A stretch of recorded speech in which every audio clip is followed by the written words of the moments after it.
Hi, I'd like to thank you for watching our video today, and I would like to introduce you to our project proposal analysis presentation. I'd like to introduce my group mates. I'm Ken Backhouse. I'm Joseph Halbowich. And I'm Tanner Knudsen. So to start out, we looked at the Medicine Hat Golf and Country Club. They performed a greens resurfacing project in 2012. Their goal was to get all 18 greens, including the putting green, and this project is still continuing to date with, I believe, 6 remaining greens left. So to start out, we're going to be going through, and we first came across the technical section, and for the most part, this entire section was written very well. Mark clearly describes really important information that is very easily understandable to all stakeholders being present for this presentation.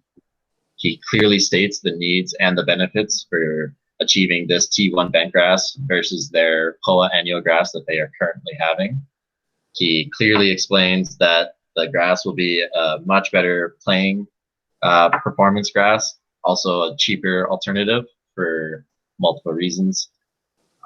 He uses really good quotes, such as a ticking time bomb, when he's talking about the age of his greens and trying to really hit home that information to all the shareholders.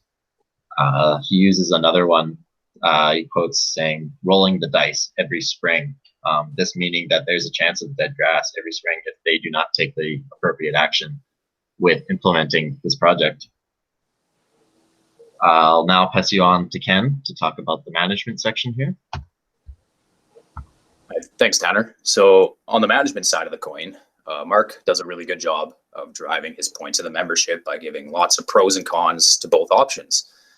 He starts by pointing out the cons of POA annua, such as the susceptibility to disease, pressure, and heat stress. Also the playing surface disruptions and the fact that it needs a lot more irrigation, labor, and fertility and chemical applications.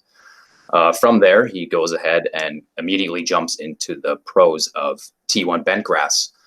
He added points such as it provides more consistent putting surface, it achieves longer summer playing conditions, it requires a lot less money, manpower, and cultural practices, and it's more likely to survive the winter as the fact it's much hardier than POA annua.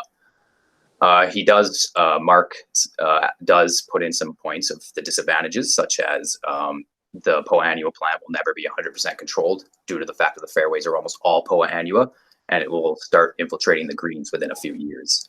But then he goes ahead and basically eases the mind of the members by, after giving the disadvantages, by comparing how nice the newly resurfaced green they completed previously, which was number 2. He puts a quote saying, "A picture is worth 1,000 words, and the results show themselves." And I think that's just a beautiful quote to really help paint a picture to the membership of how much better the golf course will be after those changes. He also adds in a very well done schedule, which lays out everything from the beginning membership meeting all the way until basically the project end of the first phase. And then once he outlines that, he goes in and talks a bit more about the April 30th members meeting, talking about that they'll have an opportunity to learn more about the proposed construction and have their chance to ask any and every question they may have about it. So from that, I'm going to pass you on to Joseph, who's going to talk about the cost section. So yeah, when it comes to the cost section, the cost is something everyone kind of immediately thinks about when you start talking about a big project like this. In the cost section, we found that Mark really laid out the price breakdown for the phase 1 portion of it, all the different components. He gave a total of $172,000, $258 total there, as well as that, as laying out the phase 1 price breakdown. He also creates a comparative price for what like he deemed as option B, which would be taking care of what they already have there. And the total of that came out to $108,000. So if you kind of just subtract those two, there's really only a $64,000 difference, which he goes on to state in the actual proposal that the phase 1 is just it's a long-term solution, right? Like Tanner said, what they were working with was a tick and time bomb, just with the age of the greens and the climates that we deal with down in southern Alberta. So by creating this comparative, it really just drove home the the benefit of going with a full resurface project. As well, on top of both those, he establishes a plan on how they will afford the project. He does this by they actually got a $75,000 grant from the CFEP, and then as well he proposes that each adult member put up $300 a piece. This will be added to their membership shares, which we're currently at $250 a piece at that time. So they'll go up to $550, and between those two, he'd get $187,500 in funding, which would easily cover phase one of the project. Continuing on, indicators that the sections are not clearly defined. Upon first glance, we all agreed that it was really easy to figure out where to go on this document. In order to define each section, Mark made use of borders and underlining each header. If we move on to the next slide here, you glance at that, you know exactly where the header is, why we need to resurface our putting greens. It's easy to see, and all the headings were much like that. So I'll pass you back to Ken here.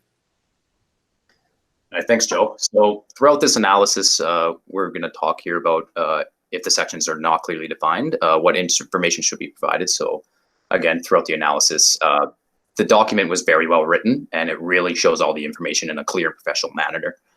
But we did notice that a few extra cost parameters would have been a nice add-on, such as some more fertility costs and maintenance costs on how we would be taking care of the newly developed Sodic greens. Another thing we noticed is that the document starts very quickly by jumping into a lot of information. Something to consider would maybe be involving a cover letter and trying to ease the way for shareholders to be involved in this document without the feeling of being overwhelmed by information.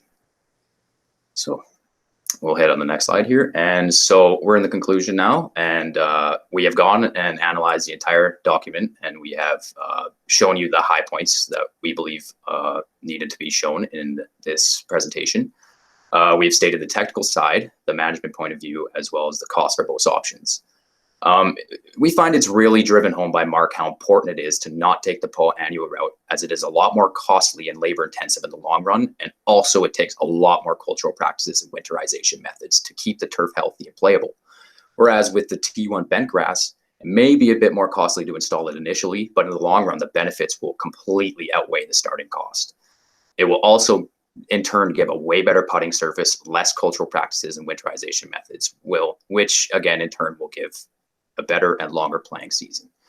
With that, we'd like to thank you for watching our presentation, and we hope you enjoy the rest of your day. Thanks.